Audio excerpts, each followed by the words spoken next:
Hello and welcome to SoulSpeak. Tonight we drift beneath a sky painted in Caribbean blue where paradise hides its darkest secrets. This is Lost Beneath the Caribbean Sky, a story of a girl who came to the island for celebration and never came home. A mystery whispered by the ocean breeze, carried through time by those still searching for answers. Because sometimes the most beautiful places hold the most haunting truths. The plane touched down just after noon, slicing through clouds that shimmered like white silk. From the window, Madison Crowe pressed her forehead against the glass, watching the turquoise horizon of Santa Lucia unfold beneath her, a small island curled in the Caribbean Sea, alive with coral reefs and the slow rhythm of steel drums. It was the kind of place travel magazines called paradise, and for Madison, it was supposed to be exactly that. She had just graduated from Lincoln High, a quiet overachiever with a habit of staying up late to read medical journals instead of watching Netflix like everyone else. She wasn't the loudest in her group, nor the most daring, but she had something else, a lightness in the way she spoke, a sincerity that drew people in. Her friends used to joke that Madison was the mum of the group. She was the one who remembered sunscreen, the one who counted heads before leaving a beach, the one who always carried band-aids in her tote bag. And yet, on this trip, even Madison wanted to let go, to breathe in salt and freedom. Before life became serious again, the group had been planning this vacation for months. 16 graduates and 2 chaperones, flying from Oregon to celebrate their futures. 5 nights in a beachfront hotel, endless ocean, no parents. The first few days were pure bliss. They spent mornings snorkeling, afternoons wandering through open-air markets smelling of lime and rum, and evenings sprawled on the sand with music spilling from someone's portable speaker. Madison called her mum, Diane, every night. "Don't worry," she laughed on the phone, the sound of waves behind her. "I'm being good. You raised me too well to get into trouble." Diane smiled through the receiver back in Portland. "Just stay with your friends, okay? Don't wander off alone." "I won't," Madison promised. It was a promise she truly meant, but one she would never keep. By the 5th night, the group had grown bolder. Someone suggested one last celebration at the Blue Coral, a local beach bar known for its live music and open-air dance floor. They arrived just before sunset. Strings of colored lights flickered along palm trunks, casting warm halos over the crowd. Laughter mixed with the faint hum of a guitar. The smell of coconut oil and ocean salt clung to the air. Madison wore a simple white sundress, nothing flashy, but it caught the glow of the lights like sea foam under moonlight. Her friends teased her for looking like she'd stepped out of a travel ad. She just shrugged, brushing sand from her legs. "I'm celebrating responsibly," she said, grinning. At the bar, she ordered a virgin pina colada. That's when Ethan Varga noticed her. He was leaning against the counter, tall, tanned, with a faint scar near his jaw that gave him a rugged charm. His uniformed shirt, embroidered with the resort logo, was half unbuttoned, revealing a sunburned collarbone. He looked older, maybe 20 or 21. "You're not from around here," he said, handing her a napkin when her drink dripped over her hand. "Is it that obvious?" She laughed. Ethan smiled. "The sandals give it away. Tourists always buy those."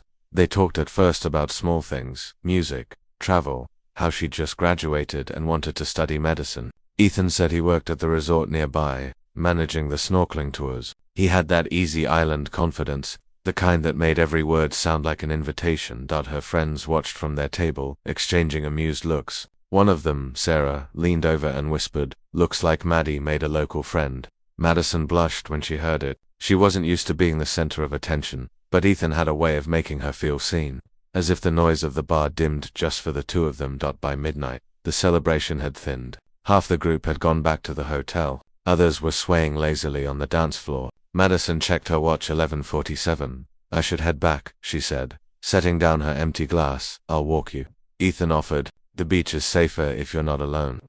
Her friend Sarah frowned. "You sure, Maddie? We can all go together." "It's fine," Madison assured her. "It's just down the road." Those were her last words to Sarah. Witnesses later recalled seeing the two of them leave together, Ethan's arm draped loosely around her shoulder, Madison laughing at something he said as they disappeared into the warm darkness of the shoreline. After that, silence. When the sun rose, the waves lapped quietly at the shore as if nothing had happened. Madison's roommate, Olivia, woke to find the other bed untouched. Madison's phone lay on the nightstand, her passport still tucked inside the drawer. The white sundress from the night before was gone. At first, they thought she might have stayed with friends or taken a walk, but by breakfast, panic began to settle in. The hotel staff hadn't seen her. Neither had the chaperones. Her phone went straight to voicemail. By noon, Olivia went to the front desk. "Could you call the police?" she asked, her voice trembling. "Our friend didn't come back last night." The receptionist hesitated. "Miss, people sometimes oversleep, or stay with someone they meet. It happens all the time here." But Madison wasn't the kind of girl who forgot to check in. When the local police finally arrived, they took a statement, jotted a few notes, and promised to look into it. They didn't seal off the area or question witnesses right away. To them, it was just another tourist who had maybe wandered too far after a few drinks. But for Diane Crowe, miles away in Oregon, it was the call every parent dreads. The news spread fast among the students, whispers turning to sobs, disbelief curdling into dread. The island was small. Rumors moved faster than the tide. Some said Madison had gone swimming at night. Others claimed she'd run off with the boy from the bar. By evening, Diane had already booked the next flight out. Her husband, Michael, stayed behind to coordinate with the U.S. Embassy. On the flight, Diane stared out the window. The same Caribbean sky her daughter had admired days before now felt cruelly indifferent. When she landed, reporters were already waiting. The story of the missing American student spreading across social media like wildfire. At the hotel, Madison's room looked untouched, eerily still. Her makeup bag sat open on the dresser. A paperback novel, The Secret History, lay face down on the bed, a boarding pass tucked inside as a bookmark. Everything about the scene screamed. One thing she hadn't planned to leave. That night, Diane stood on the balcony overlooking the sea. The waves looked beautiful under moonlight, the same waves that might now be hiding her daughter. She whispered into the wind, "Where are you, Maddie?" Down below, a police car idled on the sand, its headlights sweeping across the beach. Detectives spoke in low tones. One of them, a man named Alonso Ruiz, broke from the group and walked toward her. "Mrs. Crowe," he said gently, "I promise we're doing everything we can." But he hesitated. "These things take time." Diane met his eyes. "You don't have time," she said. "My daughter's out there right now." Ruiz nodded slowly, something flickering behind his gaze. Not bureaucracy, but understanding. He'd seen too many cases like this, and he knew, deep down, that the first 24 hours were everything. At dawn, volunteers combed the beaches with flashlights. Divers scanned the reefs. A helicopter traced the coastline. And then, a small discovery, a broken silver bracelet washed ashore near the southern tip of the island. Engraved on the inside, MC Diane clutched it like a lifeline. "It's hers," she whispered, but no footprints, no body, no answers. Only the endless pulse of the tide. Ruiz ordered a review of the Blue Coral's security footage. The grainy video showed Madison laughing at the bar and beside her, Ethan Varga handing her a drink. She took a sip, smiled, and leaned in to say something. 30 minutes later, the two disappeared from view. Ethan was questioned that same day. He said he'd walked her back to the hotel around midnight. She said she wanted to sit by the water for a bit. He told police, "I left her there. She was fine." But Ruiz didn't buy it. There was something too polished in the boy's tone, too rehearsed. And when they checked the sand near the beach path, they found 2 sets of footprints. Only one returned. The story of Madison Crowe hit American headlines within 48 hours. Teen vanishes in Caribbean paradise. Photos of her smiling face filled the news cycle. The perfect daughter, the perfect student, gone without a trace. Reporters arrived. Tourists left. The island's economy trembled. Local officials urged calm, insisting there was no sign of foul play. But beneath the surface, whispers spread among the locals about Ethan's temper, about his father's influence, about other foreign girls who'd left the island too early or never at all. Detective Ruiz kept digging. He pulled employment records, interviewed resort staff, tracked Ethan's movements that night. Something didn't add up. At 12:15 a.m., Ethan's phone went dark for 43 minutes, the same window in which Madison vanished. The Blue Coral closed early that night. The sea swallowed the sound of music, and on the empty beach, a single sandal lay half buried in the sand, pale, delicate, caught in the tide. Ruiz stared at it for a long time before turning away. He knew then that paradise had turned to something else entirely, and morning came quietly over Santa Lucia, a thin veil of mist rolling across the palms, the sound of waves breaking soft and indifferent. But inside room 214 of the Coral Bay Resort, something was very wrong. Madison's bed was untouched. Her phone sat face down on the nightstand, its screen lighting up again and again with missed calls from her friends. Her passport and wallet were still in the drawer. A beach towel, still damp with salt water, hung over the chair. To anyone else, The room might have looked perfectly ordinary, like a girl who had simply stepped out for breakfast. But Olivia knew better. She had been Madison's roommate for the entire trip. They'd brushed teeth side by side, shared sunscreen, whispered about college plans long past midnight, and Madison wasn't the kind of person who vanished without a word. By 8, the other students were gathering in the hallway, whispering, refreshing her social media feeds, calling her number again and again. The phone only rang once before going silent. At 10, the hotel manager finally sent a staff member to check the beach. He came back shaking his head. No sign of her. Maybe she met someone last night. The words felt like an insult. By noon, panic had taken over. Olivia dialed the local police. They arrived an hour later, 2 uniformed officers, sunglasses on, notepads out, their expressions detached. They asked a few questions, wrote down a few answers, and promised to see what they could find. When Olivia begged them to check the security cameras, one of the officers shrugged. Those are privately owned. You'd have to ask the bar. It was the start of a nightmare that would stretch for years. 2,000 miles away. Diane Crowe was standing in the checkout line of a grocery store when her phone buzzed. It was Olivia. Her voice cracked before the first sentence was even complete. Mrs. Crowe, Madison's gone. The world seemed to tilt. The plastic bag in Diane's hands slipped to the floor, cans rolling across the aisle, ignored. She didn't remember driving home. She didn't remember packing. Only the sound of her heartbeat echoing inside her chest. By that night, she was on the next flight to the Caribbean, a mother chasing her daughter's shadow. When Diane arrived in Santa Lucia, the heat struck her like a wall, thick, wet, and unreal. The same island that had once looked like paradise in her daughter's photos now felt like a trap made of sunlight. At the airport, a local liaison met her with practiced politeness. The police are doing their best, he said. But Diane had already seen the reports online, the words missing tourist tucked between beach ads and travel deals. She went straight to the Coral Bay resort. The staff recognized her immediately. Pity flickered in their eyes. In Madison's room, everything was exactly as the students had left it. The smell of sunscreen and coconut shampoo still lingering. On the bed, her daughter's denim jacket lay folded, a boarding pass still peeking from the pocket. Diane pressed it to her chest. She didn't run away, she whispered. She was planning to come home. The local detective assigned to the case, Captain Mendes, greeted her with a tired smile. Mrs. Crowe, we're following every lead. But sometimes, young people, he hesitated. They meet someone, they go off, they come back. She's not that kind of girl, Diane said sharply. You don't know her, Mendes sighed. We're a small island. Things take time. Time, that was the word everyone kept saying. But for Diane, every hour felt like something tightening around her lungs. The next day, she met Detective Alonso Ruiz, the same man who had spoken to her the night before on the balcony. He wasn't officially in charge, but he had been helping quietly on his own time.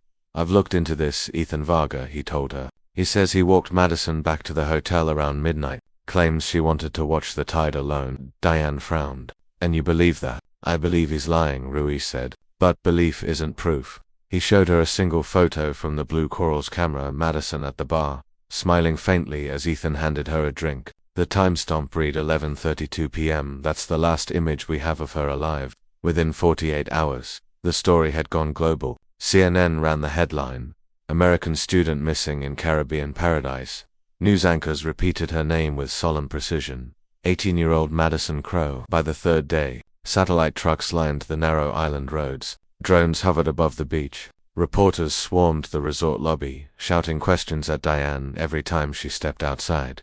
She stopped answering. The cameras didn't care about truth, only tragedy. Ruiz worked quietly behind the scenes. He interviewed Ethan again, this time in a small, unventilated office behind the police station. Ethan leaned back in his chair, tanned and composed. Look, man, I barely knew her. She was tipsy. I walked her back. She said she wanted to sit on the beach. I left. Where did you go after that? Ruiz asked. Home. You can ask anyone. We did, Ruiz said. Your neighbors didn't see you until 2 in the morning.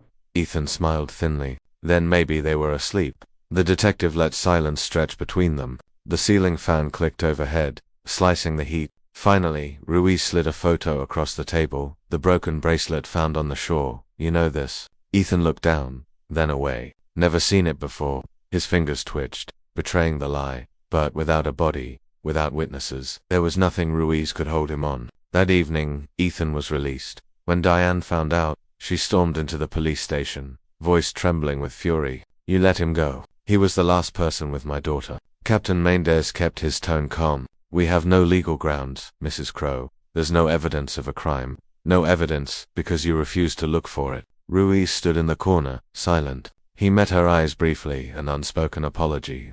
After she left, Mendes turned to him. You're wasting your time, Alonso. She's gone. Maybe she drowned. Maybe she left. Ruiz's jaw tightened. Or maybe she was taken. Over the following week, search teams combed the island. Volunteers, both locals and tourists, joined in, their bright shirts moving like slow waves through the palm groves. Dogs sniffed the sand. Boats traced the shoreline. Nothing. The ocean gave nothing back. Diane refused to leave. She spent every day walking the beaches herself, calling her daughter's name into the wind. Each night she returned to her hotel room with sunburnt skin and blistered feet, clutching at hope like it was oxygen. Reporters followed her, filming from a distance the image of a mother searching for a ghost. Then came the rumors. Someone claimed to have seen a blonde girl boarding a ferry to another island. Someone else said a local fisherman found clothing near the cliffs. Each lead ended the same: false, empty, cruel.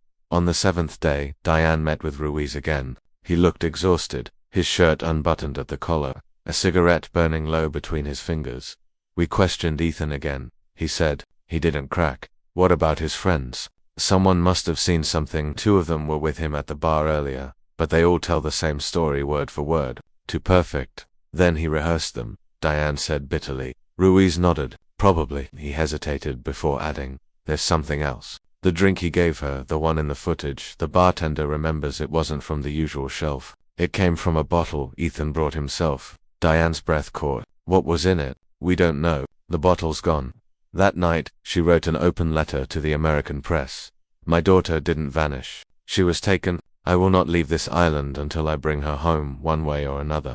Within hours, it was everywhere. Talk shows debated the Santa Lucia disappearance. Online sleuths flooded forums, dissecting every rumor, every frame of security footage. Suddenly, Madison Crowe wasn't just a missing person. She was a headline, a symbol. And for Diane, that fame was both a weapon and a curse. 3 days later, the police arrested Ethan again, this time, under pressure from the American embassy. He looked almost bored as they cuffed him, his expression unreadable. Under questioning, he repeated his story word for word. I walked her to the sand. She said she wanted to be alone. I left. He passed a polygraph. There were no witnesses, no physical evidence. Within 48 hours, he was free again. Ruiz slammed his office door after hearing the news. Outside, the sea glittered under the afternoon sun. Too bright, too calm this place, he muttered. It swallows the truth. By the end of the 2nd week, the official search was scaled back. The boats stopped. The volunteers went home. Only Diane and Ruiz kept going, working together in quiet defiance. They drove along the coastal roads, checking abandoned docks and half-built resorts. Once, a fisherman claimed he'd seen a man dragging something heavy into a boat that night. When shown Ethan's photo, he hesitated, then nodded. But without proof, it meant nothing in court. Diane pressed on. You believe me, don't you? She asked Ruiz one evening as they stood overlooking the sea. He didn't answer right away. Then softly, yes, I believe you. The sun was setting, that cruel, beautiful Caribbean sunset that had watched everything unfold. Somewhere out there, the water darkened into indigo, and beneath it, perhaps, the island's secret slept, waiting for the day it would rise again. The ocean had begun to lose its color. What was once turquoise and alive now looked gray, a mirror of the exhaustion that had settled over Santa Lucia. 2 weeks had passed since Madison Crowe disappeared. The tourists were returning to their routines. The hotel reopened its beach bar, but for Detective Alonso Ruiz, every sunrise was a reminder that the girl was still gone, and the island still silent. He kept her photo taped to his office wall, the same smiling face that had now become an international obsession, blonde hair, clear eyes, and that unguarded expression of someone who believed the world was mostly kind. It was early morning when a call came in from a fisherman named Rafael Torres. He'd been walking the southern shore after a storm when he saw something half buried in the sand. Ruiz drove out there himself. The beach was nearly empty, save for Rafael standing by the tide line, hat in hand. It's here, the man said quietly, pointing toward the seaweed-strewn sand. Ruiz crouched down. It was a silver bracelet, snapped clean at the hinge, the metal dulled by salt. He turned it over carefully. Inside, faint but still visible, were the engraved letters, MC. For a moment, The detective said nothing. The waves hissed against his boots. Then he whispered, "Madison Crowe." The evidence bag felt heavier than it should have. When Diane arrived an hour later, she stared at it in his hands, her expression caught between grief and fury. "That was hers," she said, voice trembling. "She wore it every day. Her father gave it to her for her 17th birthday." Ruiz nodded slowly. "We'll test for DNA, but Mrs. Crowe." He didn't finish the sentence, because they both knew what a broken bracelet on a beach usually meant. That afternoon, Ruiz returned to the docks near Caleta del Sur, the southern edge of the island, rougher, poorer, a maze of fishing boats and rusted piers. The same current that had carried the bracelet could have carried anything. He started asking questions. Most men there avoided his gaze, muttering in half-answer. But one old fisherman, Luis Caro, paused when he heard Madison's name. "I saw something that night," Luis said, eyes darting to the water. "A boat leaving round 4 in the morning. Small, white, old motor. One man aboard." "What kind of man?" Luis hesitated. "Tall, fair hair. Maybe local, maybe not." Ruiz showed him a photo of Ethan Varga. The fisherman exhaled. "Could be him." The next question came like a stone dropped into still water. "Did you see anything else?" Luis's jaw tightened. He was carrying something long, covered with a tarp. Ruiz's stomach turned. "You're sure?" "I know what I saw." The fisherman refused to sign a statement. "You don't understand, senor," he said softly. "Men who move things at night, they're not always alone." Back at the station, Ruiz stared at the map pinned to the wall. Red pins marking every sighting, every dead end. He drew a new circle around the southern bay. His gut told him Madison's story hadn't ended there. He'd seen this pattern before, too many times. Young women, missing along the Caribbean routes. A smile traded for silence. A body that never surfaced. And always, somewhere in the background, whispers of traffickers, men who dealt not in drugs but in people. Years ago, Ruiz had worked a case in Puerto Plata. 3 girls taken from a nightclub, found weeks later on another island. The same profile, the same blind spots in local law. The only difference was that this time, the whole world was watching. That evening, Ruiz met with Diane in the hotel cafe. The air smelled of burnt coffee and rain. She looked thinner, grief carving sharp edges around her face, but her eyes still burned with resolve. "They found her bracelet," she said quietly. "That's not an accident." "No," Ruiz agreed, "but I don't think this was just one man." "What do you mean?" He hesitated, lowering his voice. "There are people here who make girls disappear, not just here, across the Caribbean. They take advantage of tourists, sometimes for ransom, sometimes for worse." Diane froze. "You're saying Madison could still be alive?" Maybe he didn't want to give her false hope, but he couldn't kill it either. If she was taken, she could have been moved off the island within hours. Her eyes filled with tears. "Then we find where she went." Ruiz wished it were that simple. People like this leave no footprints, no paperwork, just shadows. Meanwhile, Ethan Varga had become a ghost of his own. He'd stopped showing up for work at the resort. His house, a pale stucco building near the marina, was empty when Ruiz visited. The neighbors said his father, a wealthy developer, had sent him to the mainland for his own safety. Ruiz clenched his fists as he left the property. "Safety," he muttered. Convenient word. He reached out to Interpol for cooperation but received the same diplomatic wall. Insufficient evidence for cross-border investigation. The case was slipping through his fingers, like the bracelet through the surf. A week later, the lab results returned. Madison's DNA was confirmed on the bracelet, but so was another sample. Male, partial, not enough for a match, but enough to prove she hadn't broken it herself. When Ruiz confronted Ethan's attorney with the findings, the man smirked. "You can't tie that to my client. That bracelet could have been in the water for days." "Funny," Ruiz said. "It was found 10 minutes from your client's dock." The lawyer's smile didn't fade. "Still not evidence of murder." Diane spent her days at the embassy, demanding updates, sending press releases, talking to anyone who would listen. The case had turned into a storm of headlines. Island of secrets. The girl lost to the Caribbean. Tourists cancelled their trips. Locals grew angry, blaming her for the bad publicity. She started receiving anonymous messages slipped under her door. "Go home, American." But she refused. Each night she walked the same stretch of sand near where the bracelet had been found. Sometimes she thought she heard her daughter's voice in the wind. Sometimes she prayed the ocean would just give her an answer. Any answer. Ruiz's suspicion deepened after he visited the Blue Coral Bar again. The bartender, nervous and pale, confessed that Ethan had offered him money to forget the events of that night. He said the girl was drunk, that she'd wandered off. The man explained. He didn't want trouble with the police. How much did he pay you? Ruiz asked. $500. Why are you telling me now? Because my conscience won't shut up, the bartender whispered. I have a daughter. Ruiz left the bar with a single thought burning in his mind. Ethan wasn't afraid of guilt. He was afraid of exposure. Back at his office, Ruiz opened a folder filled with old case files from human trafficking operations. He compared names, shipping manifests, routes. One detail made his pulse quicken. A small cargo boat registered under Ethan's father's company had left Santa Lucia the morning after Madison vanished. Destination, Trinidad. Cargo declared building materials. Inspection, waived. Ruiz closed his eyes. There it is, he murmured. It wasn't proof, but it was a trail. He met Diane at the marina that night, under the dim glow of dock lights. The smell of fuel and sea salt clung to the air. I think she was taken by boat, Ruiz said. Maybe not by Ethan himself, but through his connections. If I'm right, she was moved before sunrise. Diane's voice trembled. So she's out there somewhere, maybe. But if this ties to trafficking, she could be anywhere by now.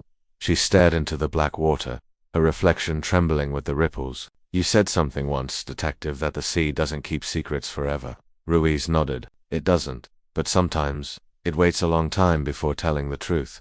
At dawn he watched the fishing boats drift out to sea, their hulls vanishing into the mist. Somewhere out there was the path Madison might have taken unwillingly, unknowingly beyond the horizon. The official investigation would soon close for lack of progress. The politicians would call it a tragedy. The press would move on, but Ruiz couldn't, because in every case file, every missing girl, he saw the same pattern repeating, the same quiet erasure. He looked once more at Madison's photo on his desk, the girl who'd come to paradise and never left, and he whispered, not to her, but to the ocean beyond his window, you can bury her, but I will find her name again. Then he picked up the phone, calling a contact he hadn't spoken to in years, a man who knew the darkest corners of Caribbean trade. The hunt wasn't over, it was only beginning. Asterisk. The sun over Santa Lucia was blinding, but the island itself had gone dark. It had been 3 weeks since Madison Crowe disappeared, and the story that once brought reporters swarming to the docks was now being quietly suffocated. The government called it an ongoing investigation. Locals called it bad for tourism. And for Detective Alonso Ruiz, it was starting to feel like a war he was fighting alone. The morning began with another press conference, the kind filled with microphones and empty promises. Governor Luis Cordero stood at the podium, sweat gleaming under his collar, reading from a statement prepared by his aides. We extend our deepest sympathies to the Crowe family and assure them that local authorities are doing everything possible. However, there is currently no evidence of foul play, the reporters murmured. One of them, an American freelancer named Chloe Gardner, raised her hand. Governor, if there's no foul play, how do you explain the bracelet found near Caleta del Sur, or the witness who saw a boat leaving at dawn? Cordero smiled tightly. Rumors, Miss Gardner. Unverified stories only distract from the facts. Ruiz, standing in the back of the crowd, clenched his jaw. He knew what this was. A containment strategy. The island couldn't afford a scandal. Tourism was its lifeblood, and the image of paradise couldn't bleed. Later that afternoon, Ruiz was summoned to headquarters. Captain Mendez was waiting, arms crossed. The governor wants us to wrap this up, he said flatly. You've been stirring too much noise, Ruiz. Ruiz snapped. A girl is missing. There's evidence of a cover-up, Mendez sighed. You're seeing shadows where there's nothing. The Varga family is cooperating. The embassy's satisfied. The embassy doesn't know half of what's happening. That's the point, Mendez said, his tone low. Leave it that way. That night, Ruiz drove out of town, tires crunching against gravel roads that wound toward the old marina. He parked near the docks and watched the cargo ships in the distance, slow silhouettes, slipping away under starlight. He couldn't stop thinking about the manifest he'd found, the one bearing Varga Shipping Co. as exporter. It wasn't just a coincidence. It was a trail, faint but real. Inside his car, he flipped through a folder of notes and photos. Among them was Ethan's personnel record from the resort, to prior complaints, both from female tourists, both quietly withdrawn.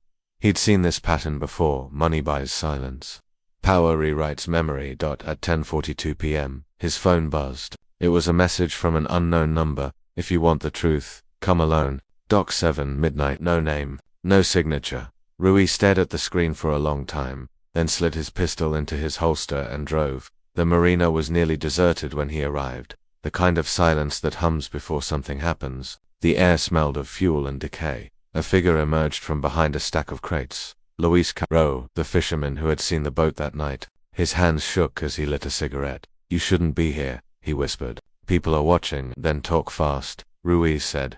Caro exhaled smoke. "You were right. The man on the boat, he wasn't alone. There was another one waiting offshore. Bigger vessel. No lights. Whose boat? Not a fisherman's. To clean. Looked like a company transport, maybe Vargas. Why didn't you tell me this before?" Caro's voice dropped. "Because a man came to my house yesterday, told me to forget what I saw. Said if I kept talking, my son would end up like the American girl." Ruiz's pulse tightened. "Did he say his name?" The fisherman flicked the cigarette into the water. "No name, but he had that same scar on his face as the boy in the photos. Ethan. By morning, Caro was gone. His boat was found drifting 10 miles out. Engine still running, nets tangled like torn fabric. No sign of the man himself. The report labeled it an accident at sea. But Ruiz had seen enough accidents to know what that meant. He stormed into Mendez's office. "He's dead because he talked to me. We have witnesses disappearing now." Mendez didn't even look up from his paperwork. "You're overstepping, detective. Go home. Take a leave like hell." "I will." "Then consider this a direct order." Ruiz stood there for a long moment, then turned toward the door. "You can bury the truth all you want," he said quietly, "but it doesn't rot." Meanwhile, the international pressure was growing. Diane's interviews had gone viral, her calm, trembling voice breaking through screens around the world. "My daughter was not a runaway. She was taken, and someone here knows why." Protesters gathered outside the U.S. Embassy in Miami, holding signs with Madison's photo. Hashtags trended. Hashtag justice for Madison. Hashtag find her. Under the weight of global attention, the island government promised to revisit the investigation, a hollow gesture meant to pacify the press. But Ruiz knew the machine was turning against him. His calls were being rerouted, his access to case files restricted. Even his car was searched one night. His notes gone by morning. Someone wanted him silent, unable to trust his own department. Ruiz met with Chloe Gardner, the American journalist. They sat in a roadside cafe under flickering fluorescent lights. "I know they're covering something," Chloe said, pushing a USB drive across the table. "I've been tracing Vargas Shipping's routes. They run unscheduled cargo trips to Trinidad, Curacao, and the Dominican Republic, always right after major tourist events." Ruiz plugged the drive into his laptop. The data was dense. Manifests, dates, satellite images. He froze when he saw one entry, June 12th, private vessel Aurora. Cargo unspecified. Departure 4:03 a.m. That was the night Madison vanished. He looked up. "How did you get this?" Chloe smiled faintly. "Let's just say your island isn't the only one afraid of sunlight." That night Ruiz drove to the Varga estate. The gates were locked, the house dark, but through the fence he could see Ethan's father on the terrace, glass of wine in hand, speaking with two uniformed officers. Money bought loyalty here, and loyalty bought silence. Ruiz felt his throat tighten. "You can't touch him," he muttered to himself. "Not yet." But there was still one thing he could do. Make the silence louder. The next morning, leaked documents began circulating online. Copies of shipping logs, official reports, and internal memos. No one knew who sent them. Within hours, the Miami Herald published an exposed local business tied to missing American case. Allegations of police corruption and trafficking network in Santa Lucia. Letters. The island erupted. Protests, resignations, threats. The governor called an emergency meeting, and Ruiz was suspended pending investigation. He packed his badge into a drawer, but he didn't stop working. 3 nights later, Chloe called him in a whisper. "They're trying to move Ethan. He's being flown to the mainland. If they get him out, you'll never see him again." Ruiz didn't hesitate. He grabbed his car keys and drove into the rain. At the airport gates, flashing lights cut through the storm. 2 SUVs idled near the tarmac, engines humming. Ruiz stepped out, rain soaking his jacket. "Where's Va?" he shouted to the guards. One of them stepped forward, cold eyes expressionless. "You don't have jurisdiction anymore, detective." "Maybe not," Ruiz said, hand resting on his badge, "but I still have a conscience."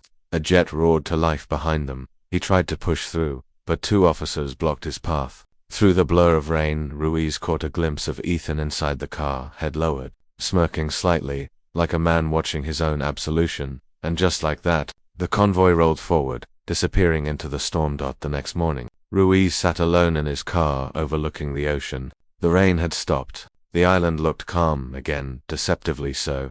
He took out Madison's photo. now creased and worn. Don't let them forget you, he whispered. In the distance, waves broke against the cliffs, washing away every footprint the island wanted to erase. For now, Santa Lucia was quiet again. The tourists would return, the headlines would fade, but somewhere beyond the horizon, on a boat with no name, a secret still drifted, and the island, once more, kept its silence.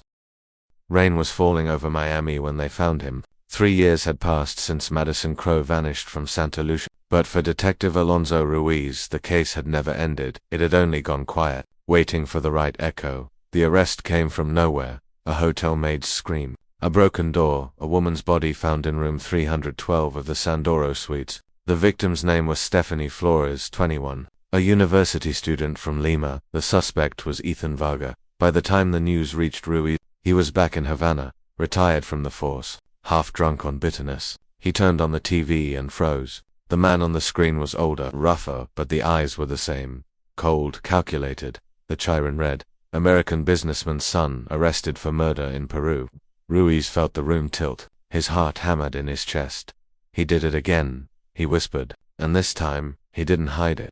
He called the one person who deserved to hear it first. When Diane Crowe picked up, her voice was careful, weary, after years of chasing ghosts. Detective Ruiz, turn on the news, he said. There was a silence, then the sound of her breath breaking on the other end. Within days, the FBI and Peruvian authorities connected the dots. Ethan Varga's name appeared in multiple international alerts from Santa Lucia to Florida. He had been living under a different identity, working at a charter boat company, traveling frequently between islands. When FBI agents questioned him, Ethan barely reacted. He denied everything at first. The murder, the connection to Madison, even his real name. But they had his fingerprints. And one more thing.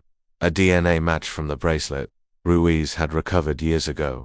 It was over. Ruiz was flown to Miami as a consultant. He stepped off the plane into the same humid air he remembered from the island. Different city, same storm. In the interrogation room, Ethan sat handcuffed, expression flat, dressed in orange. He no longer looked like the charming local boy from the resort, just a man whose lies had run out of room. The agent in charge, Special Agent Lawson, gestured to Ruiz. You've been chasing this guy longer than anyone. You want to talk to him? Ruiz nodded. He owes me the truth. The room was small, cold, and bright. Ruiz took a seat across from Ethan, who smiled faintly, as if the whole thing amused him. So, Ethan said, voice smooth, you finally caught up. Ruiz folded his hands. I didn't. You did this to yourself. Ethan leaned back, the chains clinking softly. You want to talk about the girl, don't you? Her name was Madison, Ruiz said evenly. You remember her? Ethan's smile faltered for the first time. He looked down, tapping his thumb against the table. Of course I remember her, he said quietly. Everyone remembers their first mistake. Ruiz's pulse spiked. Tell me what happened. For a long time, Ethan said nothing. The air conditioner hummed. The camera light blinked red. Then, finally, he spoke. It wasn't supposed to go that way, Ethan began. She was sweet, naive, thought she could change people. I liked that about her. He smirked faintly. She thought the world was safe. That I was safe. Ruiz didn't move. Go on. After we left the bar, she wanted to walk by the water. Said she loved how the sand glowed under the moonlight. He paused, eyes distant. She started asking questions about me, about my family. I told her to stop. She didn't. Then she said something that made me angry, that I reminded her of her father. His voice turned brittle, almost childlike. I don't know what happened after that. I just hit her once. She fell. The rock. He stopped, staring at his cuffed hands. There was blood. Too much. I panicked. I dragged her body into the water. My friend was waiting offshore with the boat. We dumped her in the deep current. Ruiz exhaled slowly. Your friend, who was it? Ethan's eyes hardened. You already know your father. He smiled again, thin, venomous. Some debts can't be written down, detective. The confession spread across every network by morning. Headlines screamed, Varga's son admits to killing missing American student. Diane watched it from her living room, the same place where she'd spent 3 years surrounded by photos, maps, and unanswered prayers. When she heard his voice, calm, detached, describing her daughter's last breath, she didn't cry. She just closed her eyes. Now I know, she whispered. Weeks later, Ruiz visited her in Oregon. They met at a small cafe by the river. She looked older, but her eyes were steady. He said he hit her, Diane murmured. That she fell. I keep thinking, was it quick? Ruiz hesitated. I think she didn't suffer long. Diane nodded, staring out the window. The ocean kept her. Maybe that's mercy. They sat in silence for a while, two people bound by a ghost. Then Ruiz slid a small envelope across the table. Inside was a copy of the official transcript, Ethan's full confession, signed and sealed. I thought you should have it, he said. Diane didn't open it. I don't need to read it. I just need the world to remember her name. Ethan was later extradited to Peru, where he faced trial not only for Stephanie Flores's murder but also for obstruction in an international homicide. He received a combined sentence of 35 years. During the final hearing, Diane attended via video call. When Ethan was asked if he wanted to make a statement, he turned to the camera, eyes hollow. I never meant to kill her, he said. I just didn't know how to stop. Diane stared back through the screen. Neither did she whispered. After the sentencing, Ruiz returned to Santa Lucia one last time. The island was quieter now, the bars half empty, the beaches reclaimed by silence. He walked the southern shore where they had found the bracelet. The sea was calm, almost peaceful. He dropped a single white flower into the surf. For you, Madison, he said softly. The tide carried it away. He looked out toward the horizon, remembering the girl who vanished under that same sky, and the system that almost let her story disappear. Paradise, he muttered. It always looks innocent until you listen closely. And in that moment, as the waves whispered against the shore, Ruiz knew the truth had finally spoken, but too late for the girl who once believed the world was kind. The prison walls sweated under the Peruvian sun. 20 years had carved themselves into the concrete, into the men who sat behind bars, and into the silence that followed them. But on that July afternoon in 2023, silence was the one thing Ethan Varga didn't want. He'd agreed to the interview after months of refusals. The world had moved on, but every few years, the name Madison Crowe resurfaced like a ghost the tide refused to bury. Now, for the first time, he was ready to talk. The reporter, a calm woman with gray hair and sharp eyes, adjusted her microphone. Mr. Varga, she began, you've been in prison for almost 2 decades. Why speak now? Ethan looked older. The charm was gone, replaced by something hollow. His hands were pale against the table, the wrists still scarred from the cuffs. He smiled faintly. Because silence doesn't save you, he said. It only makes the ghosts louder. For a moment, the camera stayed on him, just breathing, waiting. Then he began to speak, voice low, almost reflective. That night in Santa Lucia, it wasn't rage at first. It was fear. She looked at me and saw through everything, the lies, the money, the man I pretended to be. He paused, eyes flicking toward the floor. I'd spent my whole life hiding behind other people's power. My father, my friends. But Madison, she didn't play by those rules. She made me feel small. That's what scared me. He leaned forward, hands trembling slightly. When I hit her, I didn't mean to kill her. I remember the sound more than anything, the way it echoed in the dark. Then the sea. Always the sea. The reporter said nothing. She just let the silence stretch. My friend helped me move her, Ethan continued. He's gone now. I think about that sometimes, how one moment can ruin 2 lives, then keep ruining everything after. He exhaled sharply. I never saw her face again, just the water closing over it. Back in Oregon, Diane Crowe sat alone in her living room, watching the broadcast. The curtains were drawn. The only light came from the TV. For years, she had imagined this moment, the moment he would finally say her name. But hearing it was different. It didn't bring peace. It brought gravity, the unbearable weight of knowing.